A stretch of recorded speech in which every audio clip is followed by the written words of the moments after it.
जाने सदां पूर्णमदेव तुल्यं सदैव देवीं वन्दे सदाशिवं। मार्कंडेय के इस महत्वपूर्ण श्लोक में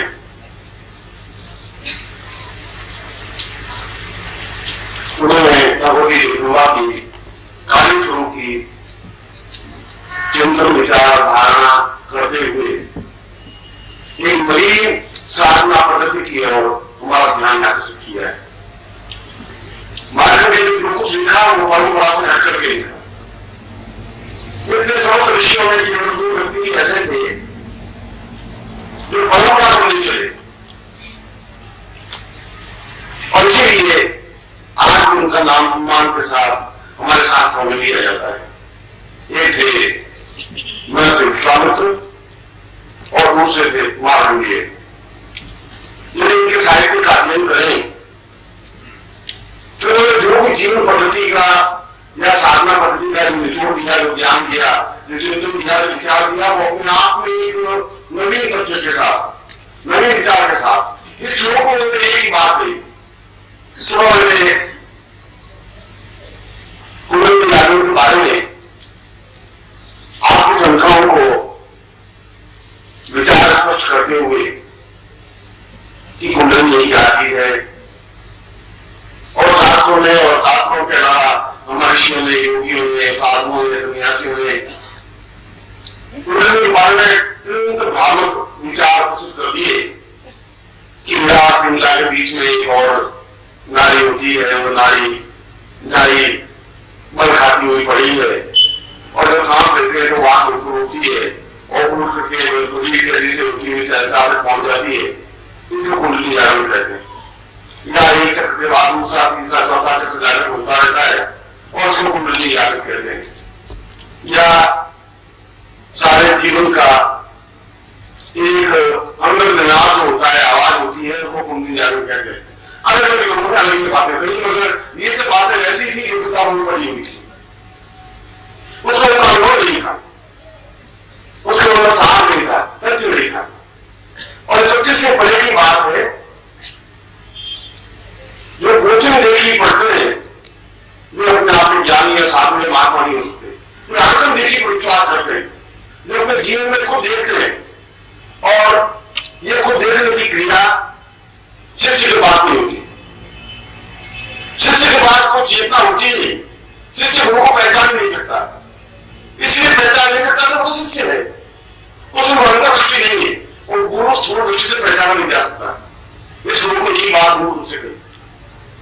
गुरु के पास एक अंतर्दृष्टि है, गुरु के पास एक अंतर चेतना है, आंतरिक ज्ञान है, अंतर्भाव है, और अपने आप में बाहर जो कुछ स्वरूप दिखाई देता है वह गुरु नहीं।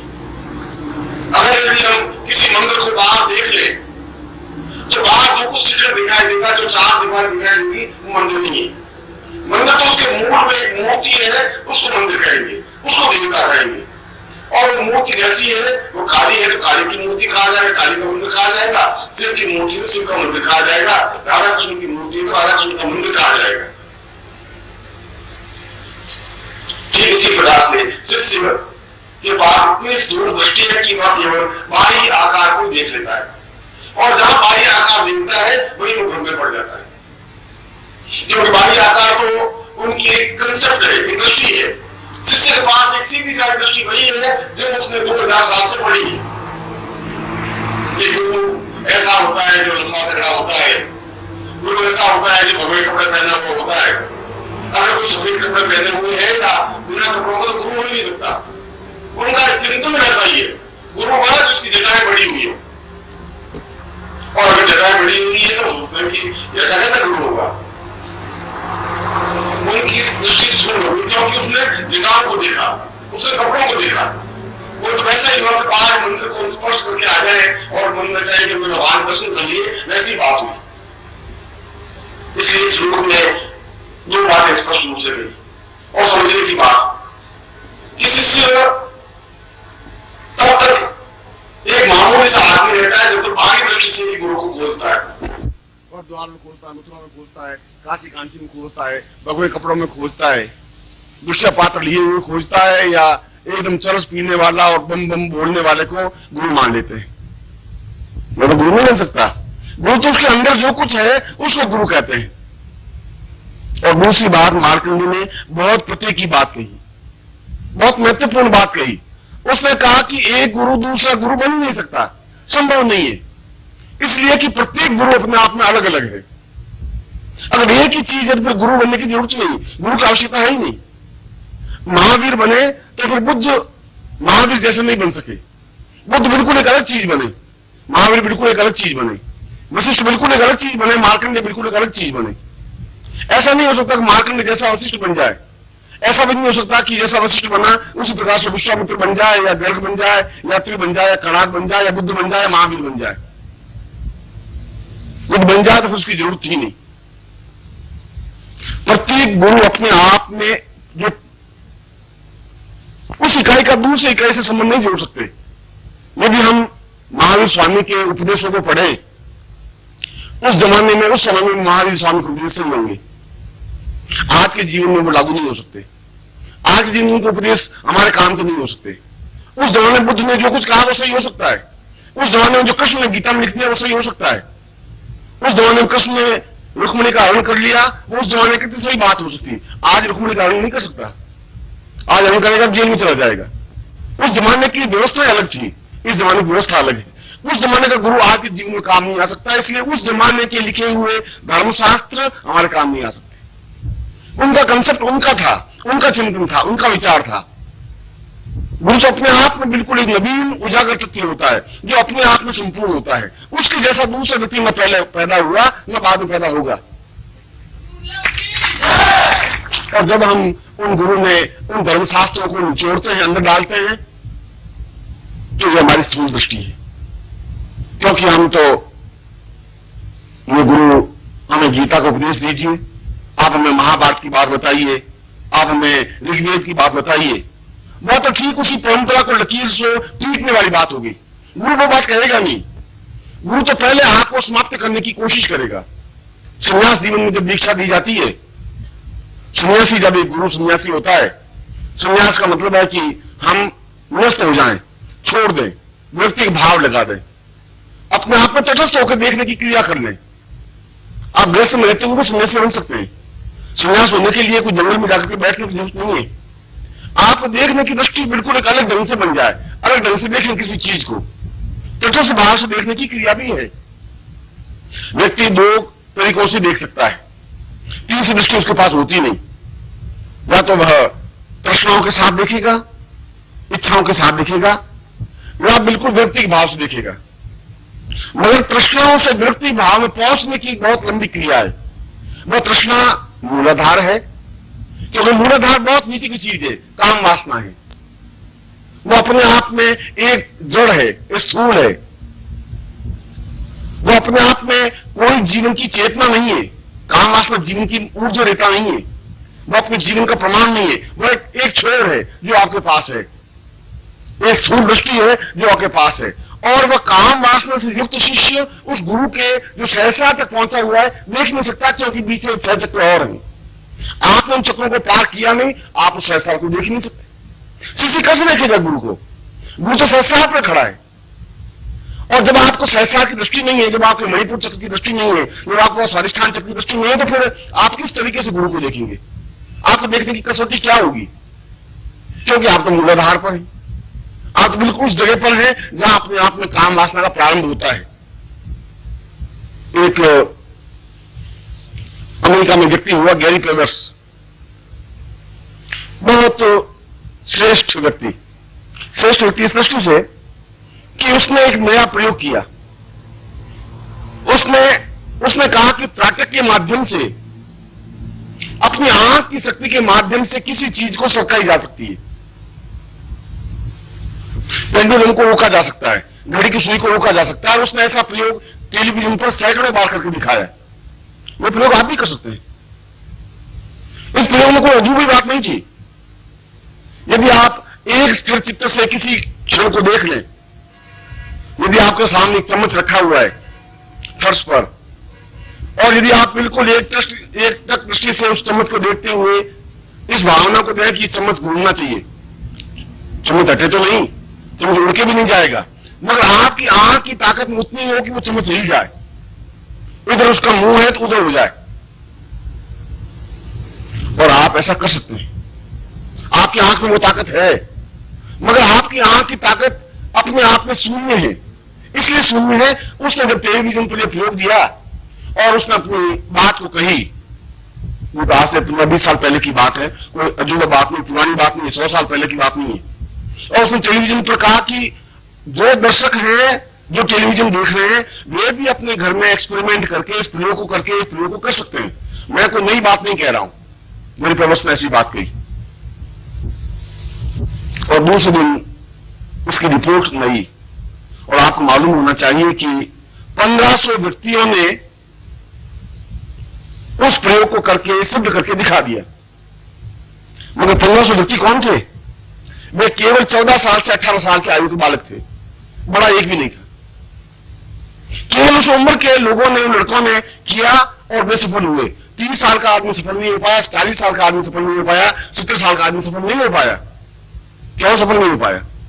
इसलिए कि उस समय 14 साल से 18 साल के बीच में उसकी काम वासना अपने आप में जो पावर है, जो शक्ति है, जो क्षमता है, वो अपने आप में पूर्ण विस्फोटक थी। और बाद में उस मूलाधार से जब विस्फोटक शक्ति क्षीण होने लग जाती है तो सारा शरीर अपने आप में क्षीण होने लग जाता है, उसकी दृष्टि स्थूल हो जाती है, उस दृष्टि में ताकत नहीं रह पाती। इसलिए आपकी दृष्टि में ताकत नहीं है, क्योंकि आपको अपने चिंतन का ध्यान नहीं है, उस मूलाधार का शरीर की बिंदु का ध्यान नहीं है। आपकी आंखों में वो तेज आ नहीं सकता, क्योंकि अंदर की सारी चेतना, सारी गर्मी, सारी हीट प्रभाव उन बालकों में कोई छल नहीं था, उन बालकों में झूठ भी नहीं था, उन बालकों में कपट की बात नहीं थी, उन बालकों में किसी प्रकार का गोत्र का भाव नहीं था, उन बालकों में संकल्प शक्ति थी। कैसा हो सकता है? और आपके अंदर संकल्प शक्ति है ही नहीं, इसलिए कि टेलीविजन को दिखाया है, अब कोशिश कर लेते हैं, हो जाएगा तो हो जाएगा, नहीं होगा तो नहीं होगा। आप सीधा एक ही बात है, सीधा आप मेरे पास आए, गुरु जी के पास जाते हैं, सिद्धि मिल जाएगी तो मिल जाएगी, नहीं मिलेगी तो नहीं मिलेगी, कोशिश तो कर ही लेते, भावना नहीं लेके आते हैं। और 14 साल का बालक ऐसा सोचेगा नहीं, 18 साल के बालक या 14 साल का बालक या बालिका एक संकल्प, एक चिंतन, एक विचारधारा लेकर आएगा, उसके मन में संकल्प शक्ति होगी। और जब ये संकल्प शक्ति, बुजुर्गों ने कहा तन्मय मनः शिव संकल्प मस्तु, जब मन की संकल्प शक्ति दृढ़ हो जाए, चिंतन मजबूत हो जाए, तब हम ऊंचे उठने की ओर, ऊर्ध्वरेता बनने की ओर प्रवृत्ति, ऊंचे उठने की ओर, ऊर्ध्वरेता बनने की ओर प्रवृत्ति करती है। यह ऊंचा उठने की जो प्रवृत्ति आदमी के अंदर पैदा होती है, तब उसको गुरु की पहचान प्रारंभ होती है, तब उसको एहसास होने लग जाता है कि यह गुरु है। तब उसको गुरु एक अलग ढंग से दिखाई देने लग जाता है, स्थूल दृष्टि से नहीं। फिर उसका हाथ लंबा है, छोटा है, आंख टेढ़ी है, सीधी है, बाल कम है, ज्यादा है, ये गौण हो जाते हैं। गुरु के ये कसौटी है ही नहीं, गुरु को पहचानने की ताकत नहीं है। इसलिए महावीर स्वामी कोई बहुत सुंदर नहीं थे, बुद्ध भगवान बहुत सुंदर नहीं थे, वे तो उतने ही सामान्य आदमी थे, मगर उनके पास जो शिष्य थे, उनके पास जो चेतना थी, उनके पास जो विचारधारा थी, वो उस समय थी। आज के युग में ये शिष्य आज के युग में काम आ भी नहीं सकते।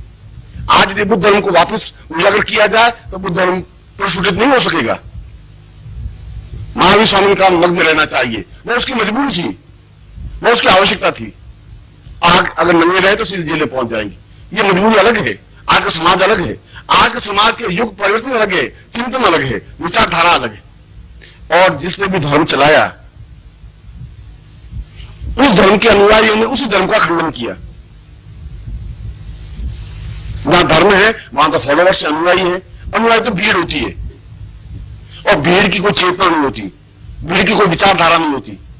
भीड़ तो मॉब एकदम उस मिल के सामने खड़ी हो जाती है और इनकलाब जिंदाबाद आवाज लगाता है, 4 आदमी और आवाज लगाएंगे, 100 आदमी आवाज लगा दे, आग लगा दो, माचिस को आग लगा देते।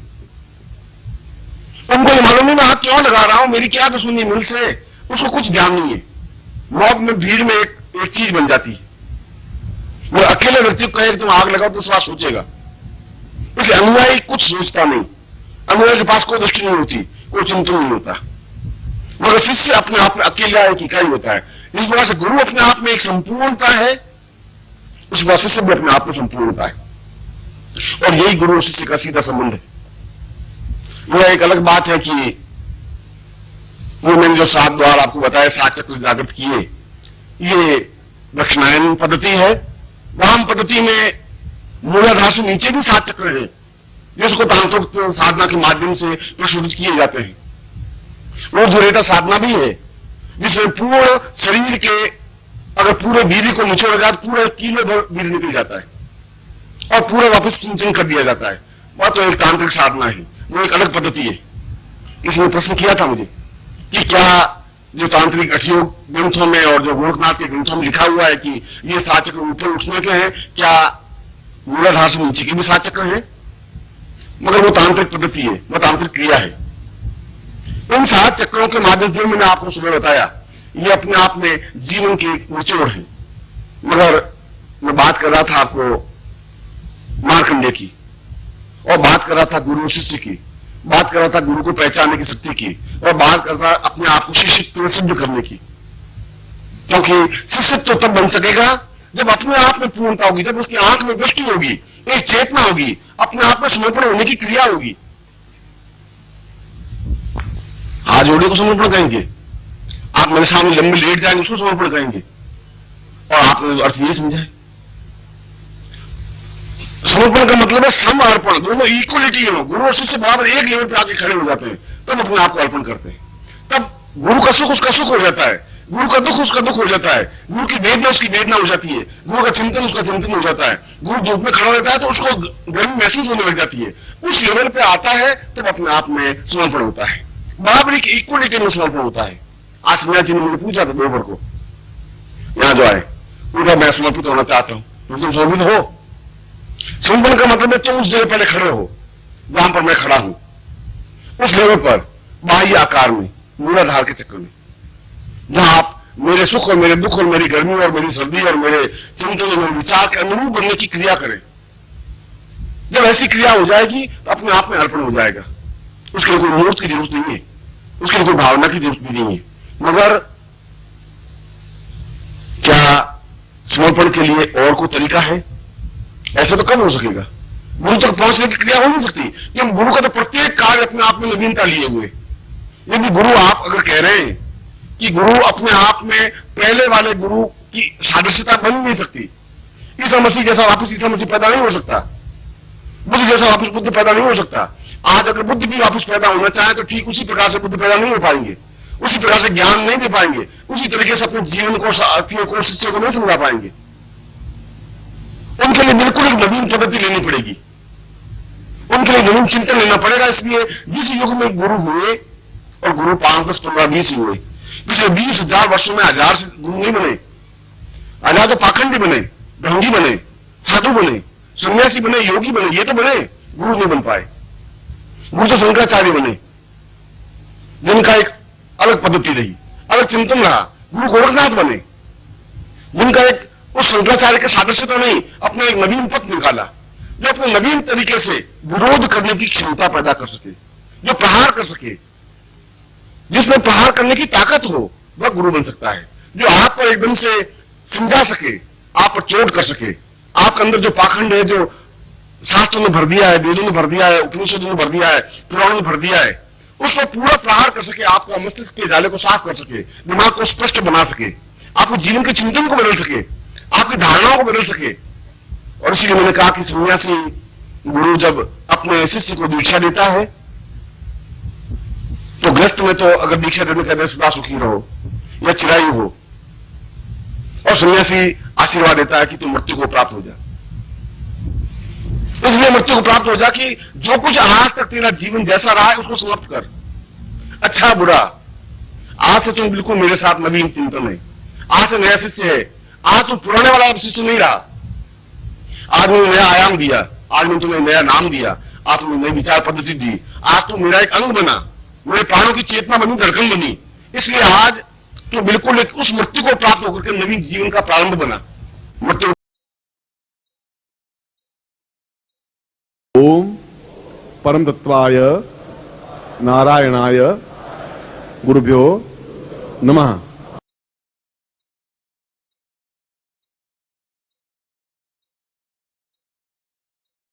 ओम ह्रीं मम प्राण देह रोम प्रतिरोम चैतन्य जाग्रय ह्रीं ओम नमः।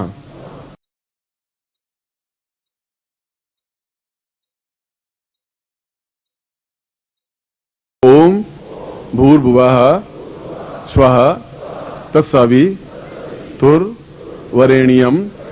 भर्गो देवस्य धीमहि धियो यो नः प्रचोदयात्।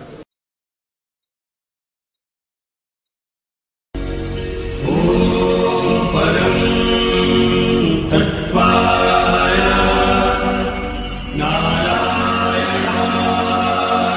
गुरुभ्यो